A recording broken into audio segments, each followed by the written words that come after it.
As we continue, this is CrossBlogX TV. Don't forget to subscribe, like and share. Lórí awuyewuye tó ń lọ láàrin Aláàfin Ọ̀yọ́ àti Ṣèyí Mákindé, gómìnà Ṣèyí Mákindé, tí wọ́n jọ ń jà lórí ìgbésẹ̀ tí Ṣèyí Mákindé fẹ́ gbé pé àwọn láti tún fi àwọn èèyàn kan jẹ ọba láwọn ìgbèríko kan. Òun làwọn ọmọ Ọ̀yọ́ fárígá o pé eléyìí ìṣẹ̀lẹ̀ á máa ṣẹlẹ̀ nígbà tí bàbá Aláàfin tẹ́lẹ̀tẹ́lẹ̀ wà ń bẹ, bàbá Lámídì ayé àtijọ́, lè wúrọ̀ àwọn ọ̀rọ̀ yìí gbogbo bàtẹ́ ẹ̀ ń solisiti náà láti lọ jẹ oyè gómìnà yìí. Ọ̀dọ̀ àwọn bàbá yìí náà lè ti lọ dọ̀bálẹ̀. Ẹ̀dẹ̀ mọ̀ bí àṣà àti ṣe ilẹ̀ Yorùbá ṣe jẹ́, wáyé ti ṣe máa tọwọ́ bọ àṣà lójú àti ìṣe pẹ̀lú ọwọ́ agbára. Ṣé mọ̀ pé ìgbà díẹ̀ lẹ máa lò ń bẹ̀, kò ń ṣe pé màá wà bẹ́ẹ̀ títí láéláé. Ẹ má da ilẹ̀ Ọ̀yọ́ rú, òun làwọn ará Ọ̀yọ́ bínú fárígá o. Ni bàbá yìí tú pẹ̀rẹ́pẹ̀rẹ́ ọ̀rọ̀ lẹ̀ ló kó gbogbo àwọn fáìlì jáde ibi tó ní kálukú ti wá ń lọ́bì tó ti wá ń bẹ̀bẹ̀ lọ́dọ̀ Aláàfin. Ẹ wá ti gba agbára yìí tán, wọ́n ní ṣé ààfin yẹn ló yẹ kẹ́ wá kọjú ìjà sí. Ẹ̀jọ̀ jẹ́ agbẹ́kùnrin àlàyé lẹ́nu bàbá ìbòye tú pẹ̀rẹ́pẹ̀rẹ́ ọ̀rọ̀ lórí bí wọ́n ṣe máa ń lọ́bì ní ààfin. Tó bá ti wá gba agbára tán, àwọn akọ̀jú agbára sí ààfin. This CrossBlogX TV. Don't forget to subscribe, like and share. You know, drop opinion in the comment. Kí lẹ feel, kí lẹ rò. Wọ́n ní gangan Ṣèyí Mákindé ló ń fẹ́ dé gbogbo àwọn Ọ̀yọ́ Mèsì ládé. Ẹjọ́ tó Ọlọ́run ta ni Aláàfin fẹ́ ṣèjọba lé lórí? Ìbéèrè ni o. Ó mà ṣe o. Ikú mélòó mọ mẹ́ja kákó. Ikú mà bọ́lá jẹ́ o. The welcome development. Ọlọ́run aláàánú bọ̀ tó dání. Gọ́vnà wa ìtẹ̀wé ìdá lóòótọ́. Bet mo wá fẹ́ kẹ́ ẹ rántí. Tí ẹ bá ti ń dé gbogbo àwọn Ọ̀yọ́ Mèsì ládé pátá, ẹ má gbàgbé àṣekù tí former governor Ajímọ̀bí ibi tí wọ́n bá ṣẹ́dé. Gbogbo àwọn tó jẹ́ baálẹ̀ nìbàdàn pátá pẹ̀lú gbogbo àwọn mọ́gàjí pátá, gbogbo wọn ni kẹ́ ẹ rántí kẹ́ ẹ gbádé fún o. Gbogbo wọn ni kẹ́ ẹ rántí kẹ́ ẹ gbé wọn kẹ́ ẹ fi sípò ọba. Tẹ́ ẹ bá ti wá ṣe bẹ́ẹ̀ yẹn kò sí wàhálà rárá. Gbogbo àwọn tó jẹ́ baálẹ̀ pẹ̀lú gbogbo àwọn mọ́gàjí pátá tí bàbá wa Rasidi Ládọjà tí wọ́n di kábíyèsí lọ́wọ́lọ́wọ́ báyìí nílùú Ìbàdàn, tí former governor Ajímọ̀bí ìgbésẹ̀ tí wọ́n gbé lọ́jọ́ náà lọ́hùn tó jẹ́ kí bàbá wa Olúbàdàn sìn kí wọ́n sálè bá a dé ipò Olúbàdàn yẹn, ẹni wọ́n fi against ẹ̀.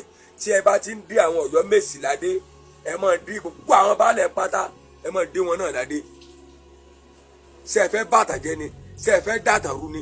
Ṣé ẹ fẹ́ da Ọ̀yọ́ rú ni? Ẹ fẹ́ da omi àlàáfíà Ọ̀yọ́ rú?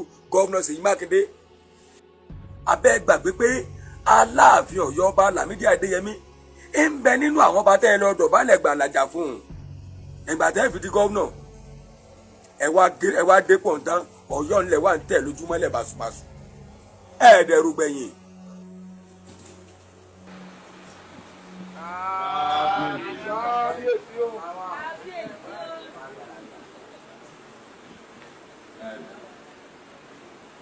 Wọ́n ti sọ pé mo fẹ́ dìbò, wọ́n kàn sọ pé mo fẹ́ dìbò, mo fẹ́ jẹ gómìnà ìpínlẹ̀ Ọ̀yọ́ ni. Àṣẹ wa. Tí Ọlọ́run gbé dé ipò tí ó fẹ́ yàn láyè.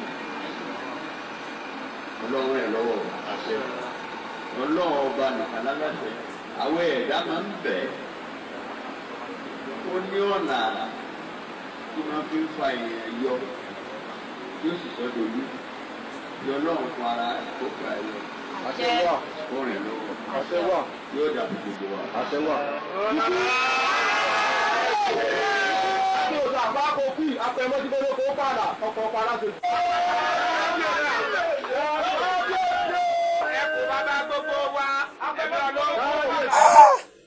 Ikú mà bọ́lá jẹ́ o.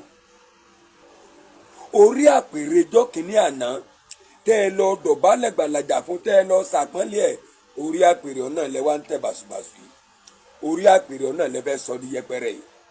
Bẹ́ẹ̀ ni bàbá wa Rasidi Ọládọjà náà ìgbà táwọn náà ó fi di gọ́vnà ọjọ́ kìíní àná báwọn náà ṣe lọ forí balẹ̀ forí àpèrè rè. Àwọn náà lọ forí balẹ̀ níwájú Aláàfin Ọ̀yọ́. Tẹ́ wá dépò tán, tẹ́ wá fẹ́ yẹpẹrẹ àṣà. Ẹ sì ropilẹ̀.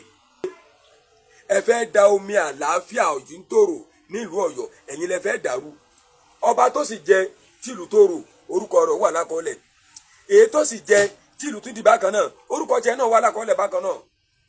Bẹ́ẹ̀ ni ìtàn máa sọ ara rẹ̀ nígbà tó bá dọ̀la. Àwọn ọmọ yín wọ́n bá ìtàn bẹ́ẹ̀ ńlẹ̀. Ṣé bágbára ń bẹ lọ́wọ́ yín lónìí?